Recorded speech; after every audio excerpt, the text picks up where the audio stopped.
I'm CEO of Ilium VR. I know a decent amount of you. Some of you I just met today, and some of you I haven't met yet, but would definitely like to talk to you guys later. My presentation, talk today is kind of about peripherals and hardware in virtual reality and how they have substantially changed the way that we make games and interact with games, and specifically how we at Ilium VR have approached that. Yeah, so kind of an overview of the talk. I'll kind of talk about myself a little bit and Ilium VR, and then kind of get into a description of my understanding of virtual reality and the way that we approach virtual reality, a description of how the industry as a whole right now is, where it was, where it potentially is going to go, some cool stuff, and then potentially if there's time for questions later.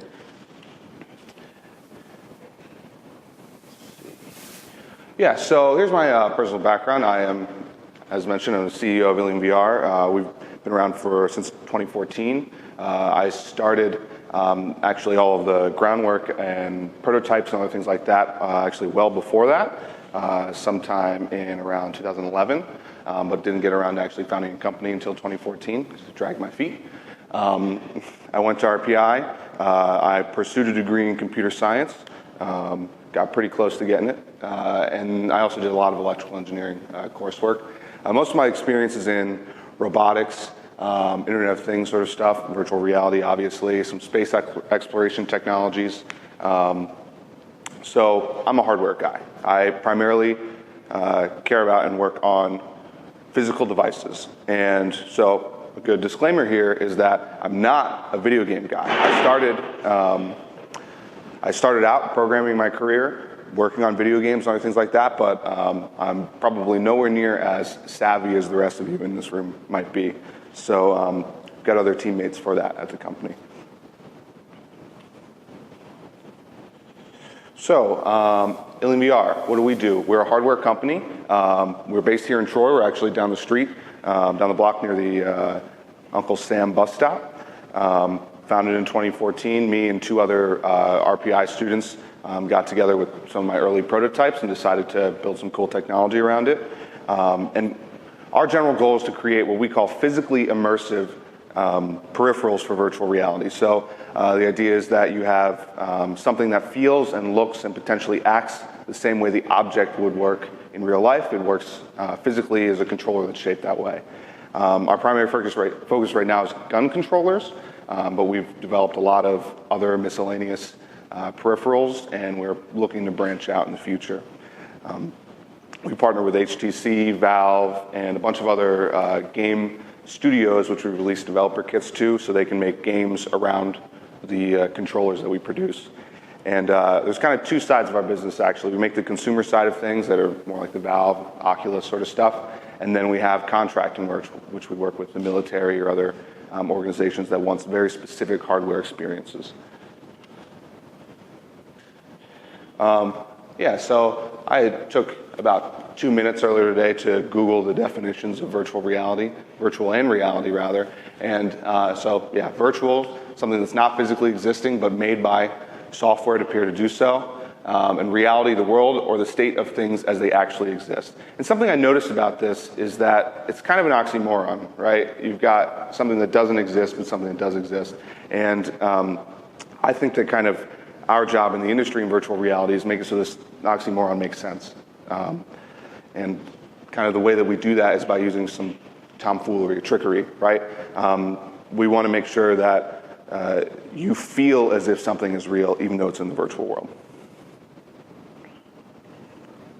So yeah, it's all about fooling your senses. So primarily we know of 5 core senses that we talk about all the time, right there.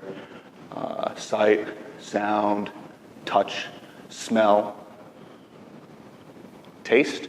The first 3 are pretty important for virtual reality, and there's been a lot of work that has done, gone forward for them. Sight and sound, headsets, the volumetric audio, things like that have come a really long way and are pretty much the start of the entire industry. And touch with new controllers, other haptics, some of the work that we do, and other controllers that people make and peripherals have gone a long way to make touch very interesting. Smell, not so much.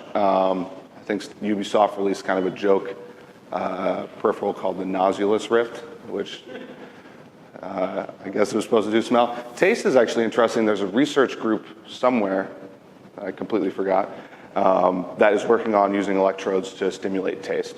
But for the most part, those top three are the important ones of those 5 core senses that we talk about. But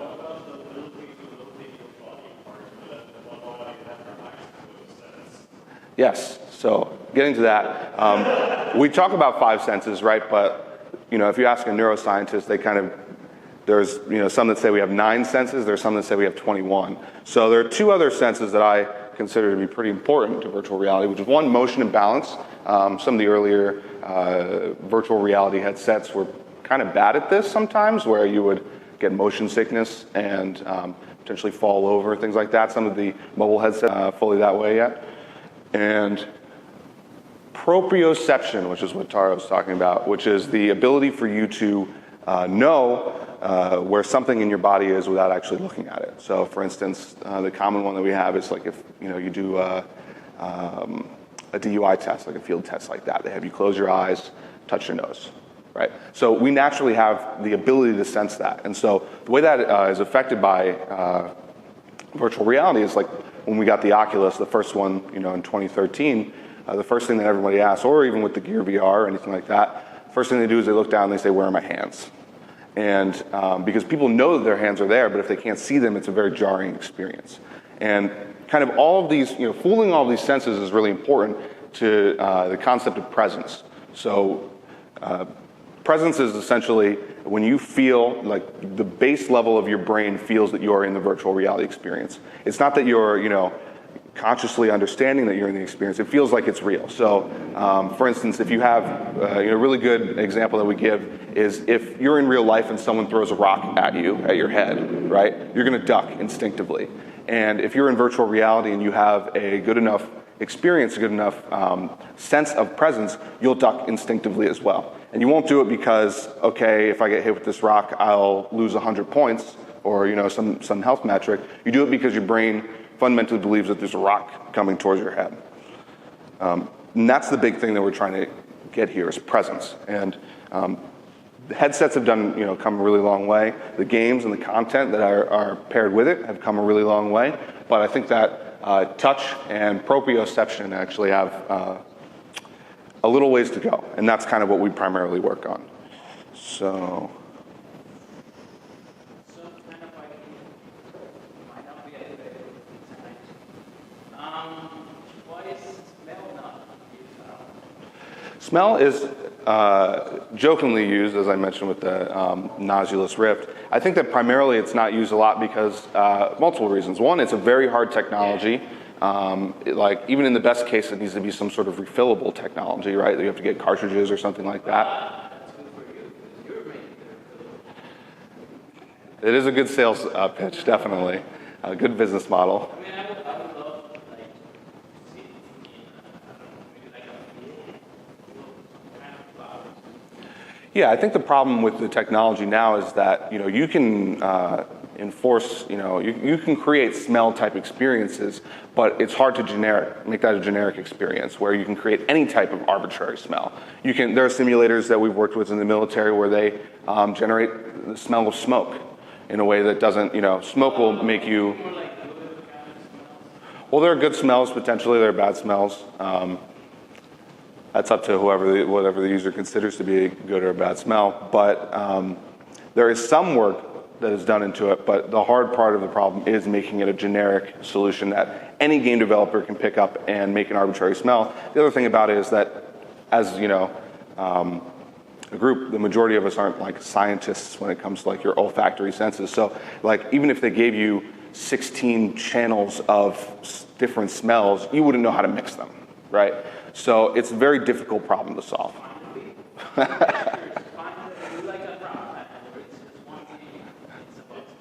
Yeah. It does sound like a problem where it's more just a supply issue because smells Yeah. There's also safety, FDA concerns, other things like that people get. Also, people get kind of weirded out by it, which is another marketing concern about smell. Definitely. I will agree once we solve that problem, that'll be amazing.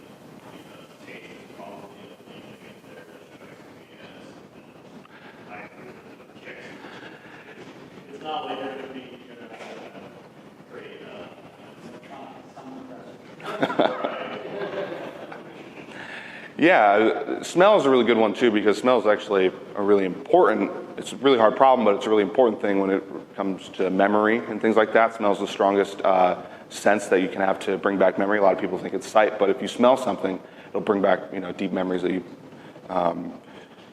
maybe forgot, or things like that. It's a lot easier to bring that sort of stuff up. In virtual reality, you create memories. There are people who dream in virtual reality, right? Or they have a virtual reality experience and they dream and remember like it was a real thing that happened to them, as opposed to being a virtual situation. So yeah. So the sight and sound part, headsets, head-mounted displays. There's kind of two major groups here, split in the middle. You've got more of the high-end virtual reality headsets, the Vive and the Oculus kind of sit there, and then you have more mobile, like the Gear VR, Google Cardboard. For the most part of this talk, I'll pretty much exclusively be talking about the Vive and Oculus style platforms, things with fully integrated tracking, other things like that. So yeah, Oculus launched its Kickstarter in, I think, August of 2012, and they shipped around April 2013. So I consider that, and many people consider that to be kind of the first part of consumer virtual reality. The virtual reality's been around for a long time, but it's not necessarily something that you could buy very easily. Of course, there's the Virtual Boy and other things long ago, but in this era of virtual reality, this is kind of the beginning. And we've kind of come a long way since then. The first developer kit on the headset had pretty low resolution, didn't have any positional tracking, which is a big problem if you care about that motion and balance. But it was a fun experience, and that's why I actually kind of got involved in virtual realities. I put on the Oculus DK1, even as crappy resolution it had and all those things, I was still amazed by the experience. And I think fundamentally a lot of people are. And so it's just a matter of making it better and better and better and iterating with new versions. The Vive and the second version of the Oculus are actually really, really good. But the thing about virtual reality headsets is, when they started, it was just the headsets. Or maybe it came with an Xbox controller or something like that. And the problem is it only lets you perceive the virtual world. The interactions that you want to create and the interactions that you want to have are all about actually touching, feeling, interacting with the virtual world. And so you need more than just being able to see it, and you need more than just a game controller. We have had game controllers, game pads for a long time, and they've worked well for 2D flat experiences, but we can do better, essentially. And this is just a picture I like. This is a Starbreeze headset, or Star VR, I think. They use an interesting tracking technology, which is like QR codes. And I think that's Will from Tested, but I like the face. It's pretty funny. It's huge. Yeah, they actually use two screens set across the side, and I think that's kind of what their main focus now is to try to do like 4K, because a lot of the earlier ones, as I mentioned, with the low screen resolution, you've got what's called a screen door effect. And you kind of see the pixels and the borders between the pixels because they're so close and the way the lenses interact. But if you have a higher resolution, you care about the detail more towards the parts where your eyes actually are, as opposed to your peripherals. You can get much better detail. I think that's one of the things that they're focusing on for the most part. So, yeah, so interacting with the virtual world, there's a lot of ways to go about it. The first step is the gamepad, right, which is neat, but definitely the industry as a whole has agreed that we can do better. And Leap Motion was a really good start for that, or hand trackers in general. There are a couple others, but Leap Motion pretty much has the market cornered right now. I think they're great. We use Leap Motions all the time, actually. They're very flexible for user interface interactions because it's the little piece of hardware, but you track your hands, the skeleton of the hands, and you can do a lot of things, pick up stuff, and it's really low burden to the user because they don't have to put anything on. It just tracks their hands fully. It's really nice to put together user interfaces where you touch things on your fingers, stuff like that. But it's got some problems. Well, first off, the thing about it that it's solved really well is that proprioception problem, where not knowing, people look down and they go, where are my hands? Leap Motion solves it immediately. So to that end, it's really worked very well. But some of the problems related to it is just kind of not really an absolute tracking solution. It has a really low field of view, so wherever you look, that's only where you can track hands, or wherever you have the thing mounted. And it doesn't have any haptic feedback. So if you touch something in the virtual world, you don't feel like you're actually touching it, right? Which is fine for a lot of interactions, but haptic feedback is really, really important for tricking your brain into believing that you're actually touching something.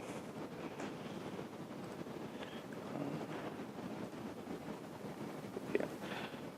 So then we got track controllers. So track controllers are essentially any physical hardware device that you hold in some way, and it tracks absolute three-dimensional position and rotation, and you can use that to interact with the world. The big thing about it is that they can have haptic feedback, right? If you're just tracking your hands, there's no actuators to do that. And the Vive controllers were kind of the first ones that were on the market, and they were released last year in the summer. So from the context of Ilium VR, we started this long before those were around.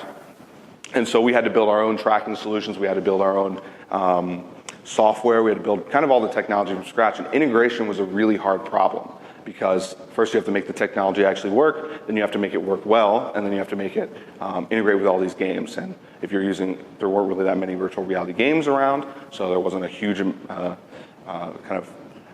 pot of games that we could interact with. And when we did, we didn't necessarily have the source code. You didn't have all these things. Games are really not made to work with track controllers if they're not designed that way from the ground up. And same thing with virtual reality. I mean, early on, there were a lot of little pieces of software you could do to turn an old game into a virtual reality experience, but they only work to a certain point if you don't have access to the actual code.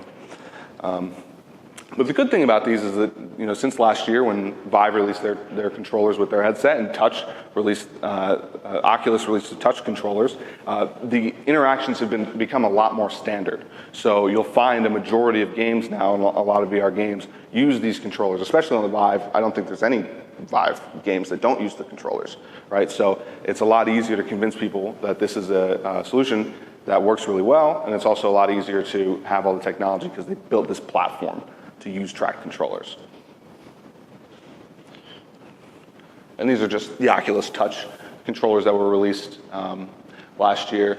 They use the same style tracking that the Oculus does, which is called constellation tracking, which the camera looks in. And then the Vive controller is kind of the opposite, where instead of a camera tracking them, the objects track themselves via some lasers. More complicated than that, but lasers is pretty much the best explanation I have in this amount of time. On to how these controllers affect the way that we play games. Gestures, right, are a big concept that we talk about a lot at Ilium VR. And I pulled up another definition in 2 minutes. A movement of part of the body to express an idea or meaning. And people think of gestures and they think of the Wiimote or the Kinect or something like that, where you do some sort of action that within some reasonable bounds is detected to map to some other action. And I think that you can think of it that way, but also all the other ways in which we play video games are gestures, right? Pressing a button to jump instead of actually jumping is a gesture, right?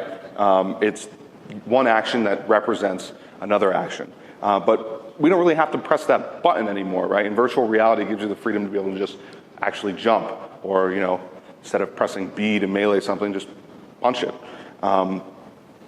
The less of these unnecessary gestures that you have, the more you're immersed, and the more you feel that sense of presence.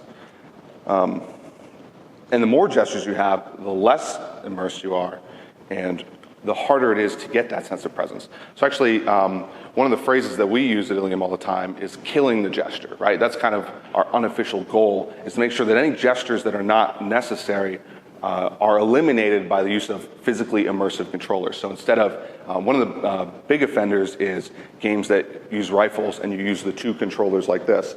It's a really bad gesture to actually aim things, whereas if you had something physically that linked that way, like an actual gun controller, you wouldn't have that gesture at all, and the experience in general is a lot better. The Wii Zapper is actually a good one. So that is one that is physically immersive in a lot of ways because it is, two-handed. You can do those things. It doesn't satisfy the other things just because the technology isn't good enough to work for virtual reality. We actually use the Wii Mote and Wii Zapper a lot early on, the technology behind it, and it works to a certain point, but when you get to, you want actually 3D positional tracking, it sucks. But yeah, the Wii Zapper is one of the big things that we looked at. And I talk about it a little bit more further into the talk, I believe.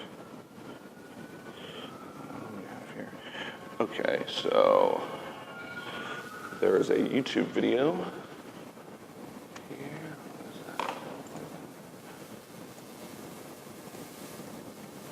Okay, so this is the Leap Motion, actually a new thing, a new, relatively new software update that they had. And this is what, are what I would say necessary gestures for a lot of things, where you see user interface things, and these work really well. These are when they're kind of done properly. They don't really hinder you at all. The way that you could make this better is by having some sort of haptic feedback and, being able to physically feel it. But for the most part, a lot of these gestures are all right because they're not so much gestures. This user interface stuff, there's no user interface in real life, right? So that's always by definition going to be a gesture. But anything that you would normally do, like slap, like that, you would just do it by slapping your hand down, which is exactly how you do it in this demo. So this handles it really, really well. And the stuff that you don't want to eliminate, the user interface, the start menu and stuff like that, because those don't exist in real life, those are okay. Those are okay gestures.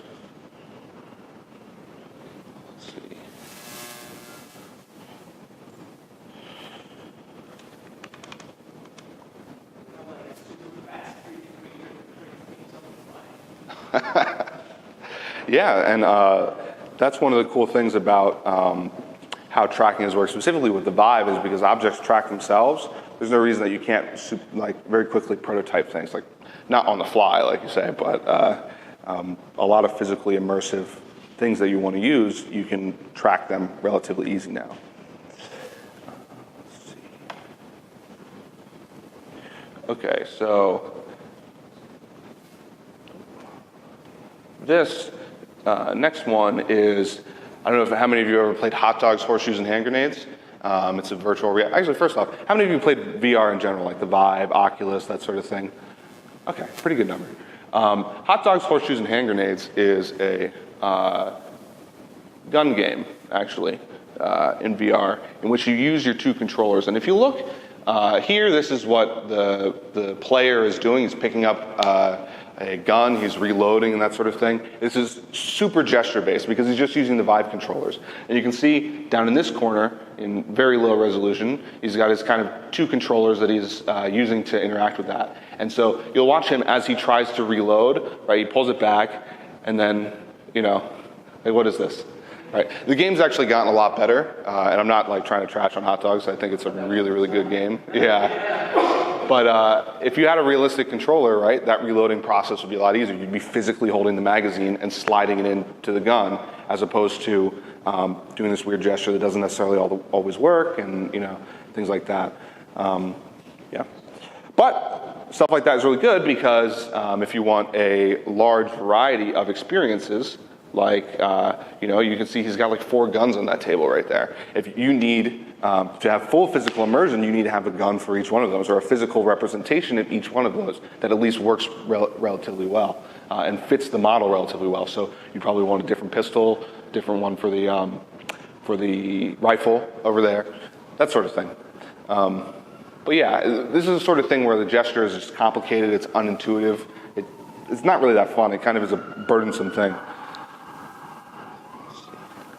And then here is actually this is running really slow, but this is an early developer kit that we released, and you can kind of see the way that my co-founders, Rob here, is able to play the game. And when he wants to aim down the sights, he literally just looks down the sights. When he wants to reload, he pulls that slide back. Right? That's a physically immersive thing. If you were to try to do that in Hot Dogs, Horseshoes, and Hand Grenades, you'd have to bring the other controller around, pull it to an imaginary point in space, right? It doesn't actually physically exist, and then pull it back. Yes. He is left-handed. good story is that Rob, myself, and my other co-founder, Jasmine, are all left-handed. And we didn't realize that until we produced a couple prototypes and had a demo day, had a bunch of people come over, and they asked us why everything was backwards on it. Because we had our joysticks and our buttons set for left-handed people and things like that. And then they're like, I can't move around because the joystick is on this side as opposed to this side, that sort of thing. So yeah, this is a simple demo that we put together, a zombie shooting demo, just to kind of show off what you can do with an experience like that. And this is actually, as I said, an older developer kit where the reloading process, you slap the bottom of the magazine, there's a little button under there, and then you pull the slide back. Slide on the top like the old console, or you put it on the side? It's on one of the sides, yeah. So this is one of our like lower fidelity prototypes. What we do for those is we want to get them out quickly, make technology, make products to get feedback really quickly. We just got airsoft rifles, and it works really, really well. What do we have next? Okay, so this is a second video, which is a little bit of an updated version of the gun controller. And you can see this is it using delete motion. So I guess the important part here is that, there's no reason that delete motion and the gun controller, physically immersive and non-physically immersive solutions like this can't work together. And actually they work together really, really well. So he's able to, when he takes his hands off the gun, when it tracks, able to see exactly where his hand is to pull the magazine out or to pull the slide out. So it's not that there's no place for non-physically immersive solutions, it's that they are really, really suited to specific interactions. So yeah, you can see his hand kind of there. Yeah.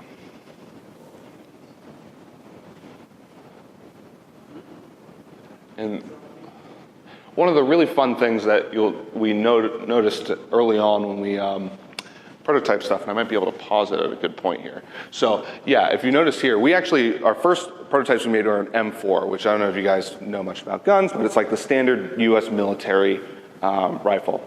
And the stock on it, which is this part here, is actually completely in line with the rest of the gun. And the problem that poses is that every time you try to aim down the sight, you're going to bang your headset into it.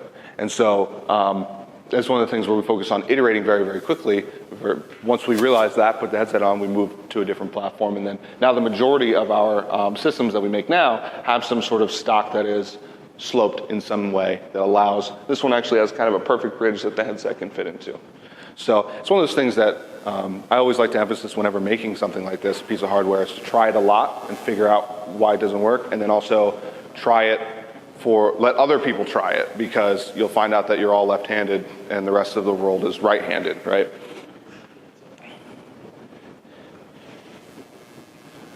Let's see. So that developer kit that I showed there, and I just wanted to run through a few of the features and some of the things that we kept in mind and the interactions that we designed for when we put it together. So as I said, the sloped stock there is really important to make sure it's comfy and you don't slap your head against it. But we also have the magazine down here. We use a solution that we call a drop magazine, which is, you could just slap the button on the back, on the bottom of it, but that's not really that immersive, right? You can get more physically immersive than that. So what we do is you push the magazine release, and the magazine actually drops down like 4 inches, and you slap it back up. And so you get the feeling of pulling out the magazine and pushing it back in, and then pulling the slide back, which is a lot more immersive than just slapping the bottom. So that sort of physical immersion, it gives you such a level of presence, just specifically with working with this piece of equipment, but you can achieve that with a fire hose or any other piece of machinery that you want, or if you have a car, right? Those little details are really important to it. Something also to note is it's wireless. The first developer kit that we released was not wireless, and everyone told us it sucked because they were getting tangled in it and everything.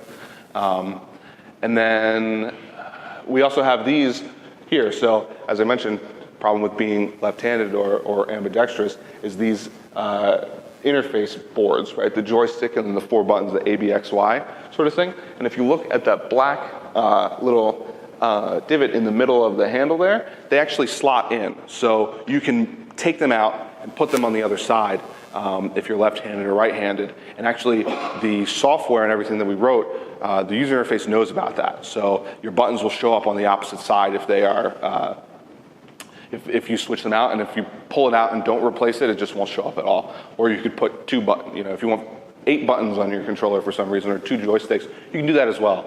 So there's an essence of like modularity there. And these were really designed to allow people to, when we send them out to game developers, for you guys to figure out, what do you want to do with those buttons? So in our one, we just use the front green button just for a laser sight, right, or a flashlight. But it allows you to, figure out how you want to do it. Locomotion, teleporting, that sort of thing. Those are important things that everyone's exploring right now in virtual reality.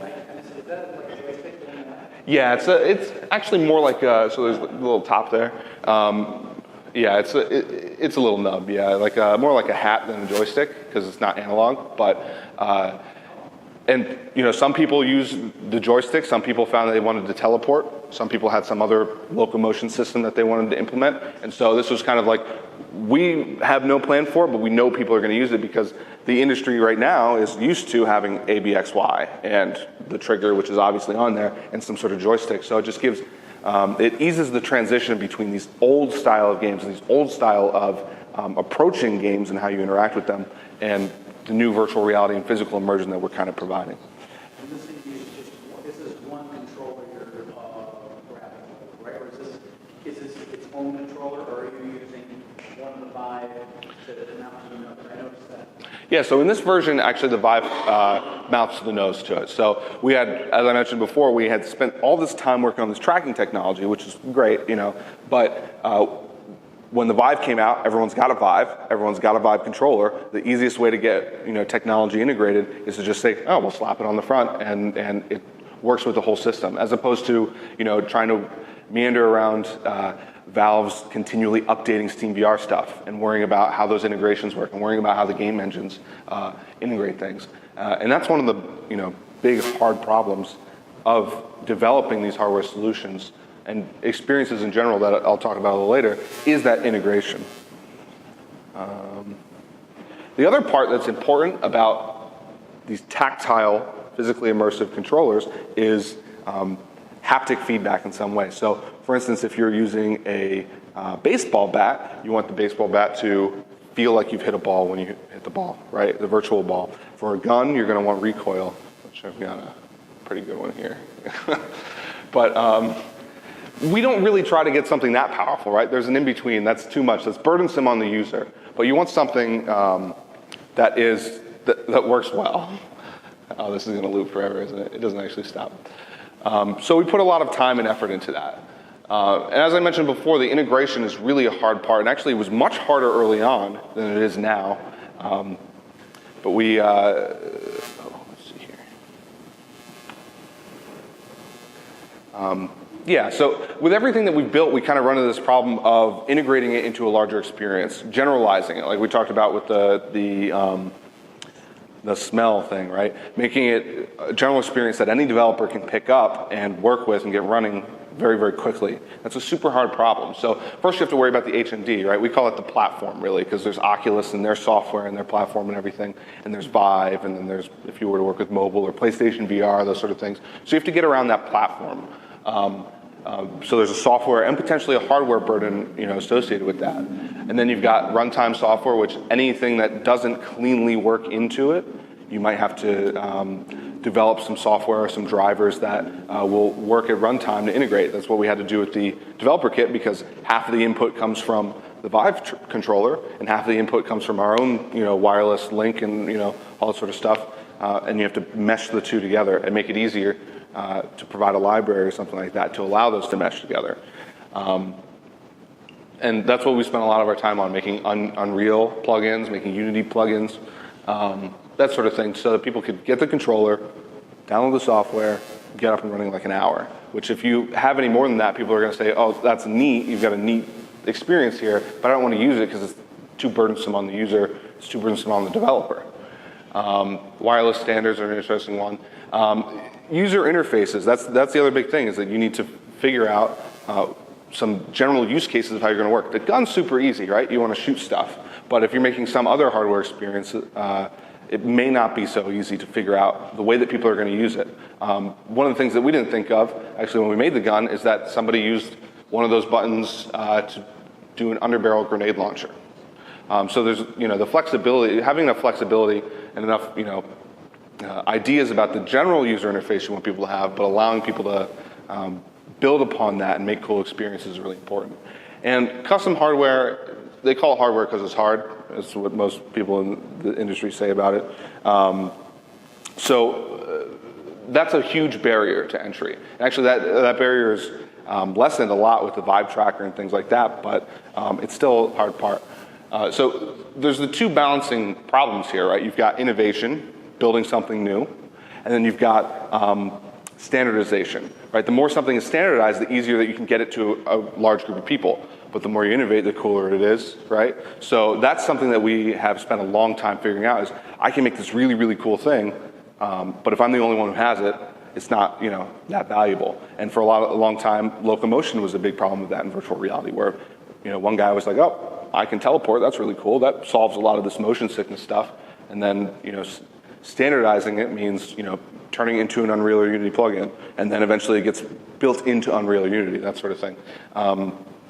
So it's kind of hard to be on the bleeding edge and balance that, depending on whatever kind of experience you want. With hardware, it's more of a problem just because hardware physically costs money and you got to ship it places, and you have to firmware update it or things like that. But with games and software, it's a lot easier. So that's a pretty exciting thing, is the Vive Tracker recently, the barrier that I was talking about in terms of hardware, integration, software, all those sorts of things. The Vive Tracker solves a lot of those problems. You don't need a runtime, right? You don't need any drivers or anything like that. It just is built into the Steam VR system. It tracks itself. It allows you to have a bunch of inputs. They announced this earlier this year, I think, and they're planning to release it later this year. But it's a really cool thing, and we're planning on using it a lot. We actually do use it a lot already. We have some earlier things. I actually have one in my backpack. I'll be able to show you guys in a little bit. And the cool part about it is that it allows you to potentially get a lot more units of your thing in people's hands. So, for instance, using the Vive controller to attach. That's a lot easier because a lot of people have Vive controllers. Well, if you're separating the hardware experience you're making from the actual tracking and the platform and other things like that, people could potentially buy a single tracker and 15 of whatever you've made, right? And it allows them to super easily get their hands on it. Oh yeah, so next I just kind of want to talk about some other cool hardware that I've seen around, and I think some of the user experiences that they provide. So this is the Hardlight VR haptic vest, and it's made by a company called Nullspace VR. They actually used to be based in Rochester, but then they moved out to Seattle. But it's pretty cool. It's the idea is that you on all of these panels here you feel some sort of haptic response. So if you get hit with something, or you maybe have some, say in your hand you're doing like a fire spell or something. Maybe you want that to vibrate, right? They've actually been able to do some cool stuff with like recoil, where they've simulated recoil by having you feel the blowback in your arm, right? So there's a lot of really cool things, and this is on its way to something. The future of virtual reality, which you're trying to do, is fool all of these senses. Tactically, you'd ideally have your whole body covered, right, 100%. And then you'd feel all of the immersion there. If you got shot in the leg, you'd feel it in your leg. But this is one of those things where they've made a good balance, and the abdomen is the majority of what you'll be working with. But there's also other things that you can do that are neat with it besides taking damage in a game, right? Maybe you want to lean against a virtual wall or something and feel the vibration of that. So it's one of those things where they designed it for a particular usage, they designed it for a particular user experience, but there's a lot of things that you could come up with doing it that they probably didn't design it for. But it's flexible enough to do that. Oops, sorry.